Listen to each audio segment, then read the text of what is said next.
तो स्टूडेंट्स, आज की वीडियो आपके लिए बहुत ही ख़ास रहने वाली है क्योंकि आज की इस वीडियो में मैं आपको क्लास 10th सोशल साइंस के अंदर जो हिस्ट्री आता है उसके मैं आपको इम्पॉर्टेंट क्वेश्चंस बताऊंगा और साथ साथ मैं आपको ये भी बताऊंगा कि हिस्ट्री का पैटर्न क्या रहता है, किस चैप्टर से कितने कितने मार्क्स से क्वेश्चन आते हैं, 1 मार्क का क्वेश्चन किस चैप्टर से आता है, 3 मार्क्स का कहाँ से आता है, 5 मार्क्स का किस चैप्टर से आता है। तो पूरा का पूरा मैं आपको इस वीडियो में डिटेल के साथ बताने वाला हूँ और इम्पॉर्टेंट क्वेश्चन भी आपको मैं बताने वाला हूँ हिस्ट्री के। अगर आपको क्लास 10 साइंस का भी पैटर्न जानना है तो मैंने ऑलरेडी फिजिक्स और केमिस्ट्री का पैटर्न बता रखा है, तो उन वीडियोस का लिंक आपको नीचे डिस्क्रिप्शन में मिल जाएगा। तो आप नीचे डिस्क्रिप्शन में लिंक पे क्लिक कीजिए और वहां से आप साइंस का पैटर्न जान सकते हैं कि पेपर का पैटर्न क्या रहेगा 2023 बोर्ड के लिए साइंस का। तो आज मैं सोशल साइंस का भी बता रहा हूँ, इंपॉर्टेंट क्वेश्चंस भी और हिस्ट्री का पैटर्न भी। तो जैसे कि आप जानते हैं कि आपकी हिस्ट्री में टोटल 6 चैप्टर्स हैं। जो पहला चैप्टर है वो है the rise of nationalism in Europe, जो कि 6 मार्क्स का चैप्टर है। उसके बाद है नेशनलिज्म इन इंडिया, जो कि 5 मार्क्स का चैप्टर है। उसके बाद है लाइवलीहुड इकोनॉमीज़ एंड सोसाइटीज़, और जो चौथा चैप्टर है द एज ऑफ इंडस्ट्रियलाइजेशन। तीसरा और चौथा चैप्टर जो आपकी हिस्ट्री का है, इन दो में और रहता है, मतलब कि या तो आपको तीसरा चैप्टर पढ़ना है या तो आपको चौथा चैप्टर पढ़ना है। जब आपको इस चैप्टर से एग्ज़ाम में क्वेश्चन आएगा तो दोनों में और रहता है, एक क्वेश्चन तीसरे चैप्टर से आएगा, एक क्वेश्चन चौथे चैप्टर से आएगा और दोनों में और होगा।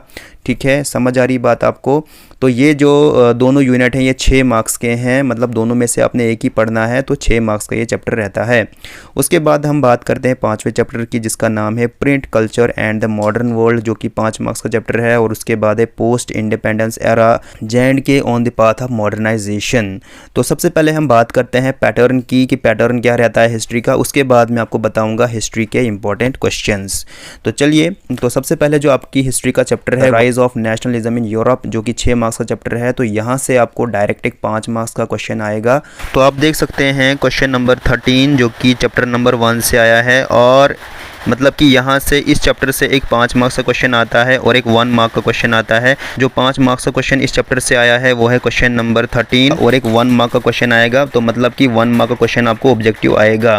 तो अब हम बात करते हैं अगले चैप्टर की, जिसका नाम है नेशनलिज्म इन इंडिया, जो कि 5 मार्क्स का चैप्टर है। तो यहाँ से आपको एक 3 मार्क्स का क्वेश्चन आएगा और 2 ऑब्जेक्टिव टाइप क्वेश्चन आएंगे, मतलब कि 1 मार्क के 2 क्वेश्चन आएंगे और एक 3 मार्क्स का क्वेश्चन आएगा।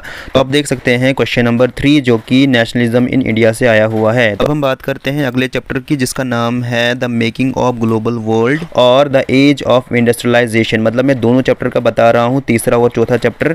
तो इनसे क्या क्वेश्चन आया है, तो इनसे क्वेश्चन आया है क्वेश्चन नंबर 2 और क्वेश्चन नंबर 4। तो अब यहाँ पे देख सकते हैं जो क्वेश्चन नंबर 2 है, इसका जो पहला क्वेश्चन है वो the making of global world से आया हुआ है। इसी का जो और क्वेश्चन है वो द एज ऑफ इंडस्ट्रियलाइजेशन से आया हुआ है। तो दोनों में से आपने एक ही अटेम्प्ट करना है। उसके बाद आप देख सकते हैं क्वेश्चन नंबर 4, इसका जो पहला क्वेश्चन है वो है explain the causes of the great depression, जो कि the making of global world से आया हुआ है। और इसका जो और क्वेश्चन है वो आया हुआ है द एज ऑफ इंडस्ट्रियलाइजेशन वाले चैप्टर से।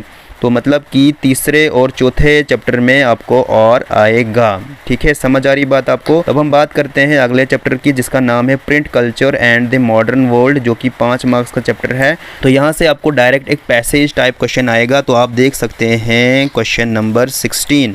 तो यहाँ पर आप देख सकते हैं क्वेश्चन नंबर 16 ये print culture and the modern world से आया है। तो यहाँ पे डायरेक्ट आपको एक पैसेज देते हैं, इस पैसेज को आपने पढ़ना होता है। तो इस पैसेज को पढ़ने के बाद आपने क्वेश्चंस का आंसर देना होता है। तो ये 5 मार्क्स का क्वेश्चन आपको डायरेक्ट आता है।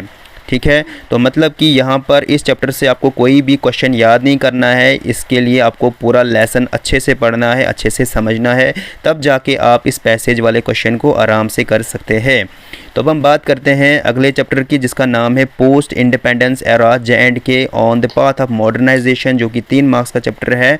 तो यहाँ से भी आपको कोई 3 मार्क्स का क्वेश्चन नहीं आएगा, ना 5 का आएगा। यहाँ से आपको कुल 3 ऑब्जेक्टिव टाइप क्वेश्चन आएंगे जो कि 1 मार्क के होंगे। तो इसी के साथ मैंने आपको हिस्ट्री का पैटर्न बता दिया है, समझा दिया है।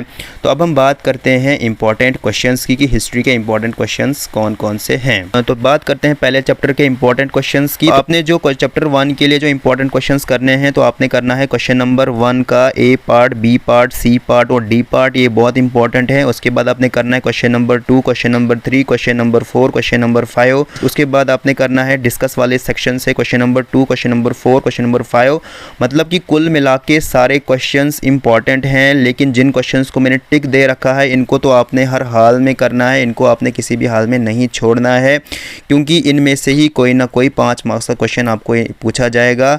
ठीक है, तो अब हम बात करते हैं अगले चैप्टर की, जिसका नाम है नेशनलिज्म इन इंडिया, जो कि 5 मार्क्स का चैप्टर है। तो यहाँ से आपको एक 3 मार्क्स का क्वेश्चन आएगा और 2 क्वेश्चन 1-1 मार्क के आएंगे। तो यहाँ से आपने करना है क्वेश्चन नंबर 1 का B part, C part, D part, और क्वेश्चन नंबर 2 भी करना है, क्वेश्चन नंबर 3 के दोनों पार्ट करने हैं, और डिस्कस वाले सेक्शन से क्वेश्चन नंबर 2 और क्वेश्चन नंबर 3 करना है। तो अब हम बात करते हैं अगले चैप्टर की, चैप्टर नंबर 3 की, जिसका नाम है the making of global world. तो आप तो यहाँ या तो आप ये वाले क्वेश्चंस याद कीजिए या आप चैप्टर नंबर 4 के क्वेश्चंस याद कीजिए, दोनों में से आपने कोई एक ही करना है। तो मैं आपको दोनों चैप्टर के इंपॉर्टेंट क्वेश्चन बताऊंगा। तो चैप्टर नंबर 3 से आपने क्वेश्चन नंबर 2 करना है, क्वेश्चन नंबर 3 का ए पार्ट करना है, डी पार्ट करना है, क्वेश्चन नंबर 5 करना है, और डिस्कस वाले सेक्शन से आपने क्वेश्चन नंबर 7, 8 और 9 करना है। ठीक है, तो अब मैं आपको चैप्टर नंबर 4 के भी इंपॉर्टेंट क्वेश्चंस बता रहा हूं। तो यहाँ से आपने करना है क्वेश्चन नंबर 1 का A part, B part, C part, D part और क्वेश्चन नंबर 3, और डिस्कस वाले सेक्शन से आपने क्वेश्चन नंबर 1 और क्वेश्चन नंबर 4 करना है। तो मैंने आपको चैप्टर नंबर 3 के भी बता दिए हैं इंपॉर्टेंट क्वेश्चन और चैप्टर नंबर 4 के भी। तो अब आपकी मर्जी है, अब आपकी चॉइस है कि आप कौन से वाले चैप्टर के इंपॉर्टेंट क्वेश्चंस याद करोगे। तो इसी के साथ मैंने आपको इंपॉर्टेंट क्वेश्चंस बता दिए हैं। अब आप सोच रहे होंगे कि print culture and the modern world का मैंने क्यों नहीं बताया। तो उसका मैं क्या बताऊं, क्योंकि उसमें जो आपको क्वेश्चन आएगा वो पैसेज टाइप क्वेश्चन आएगा, तो उसके लिए आपको पूरा लेसन अच्छे से पढ़ना है। तो अब आप ये भी सोच रहे होंगे कि पोस्ट इंडिपेंडेंस एरा चैप्टर है, उसके मैंने इंपॉर्टेंट क्वेश्चन क्यों नहीं बताए। अरे उसके भी क्या बताऊं, क्योंकि उसमें भी आपको ऑब्जेक्टिव टाइप क्वेश्चन आएंगे, तो उसके लिए आपको पूरा लेसन अच्छे से पढ़ना पड़ेगा। ठीक है, तो मैं ऑब्जेक्टिव टाइप क्वेश्चंस पे भी जल्दी ही वीडियो लेके आने वाला हूं, जिसमें मैं आपको 1 मार्क वाले क्वेश्चंस बताऊंगा हिस्ट्री के। तो तब तक आप इस वीडियो को देखिए और ये इंपॉर्टेंट क्वेश्चंस याद कीजिए, और इस वीडियो को आप अपने दोस्तों के साथ शेयर कीजिए। अगर आप चैनल पर नए हैं तो चैनल को सब्सक्राइब कीजिए।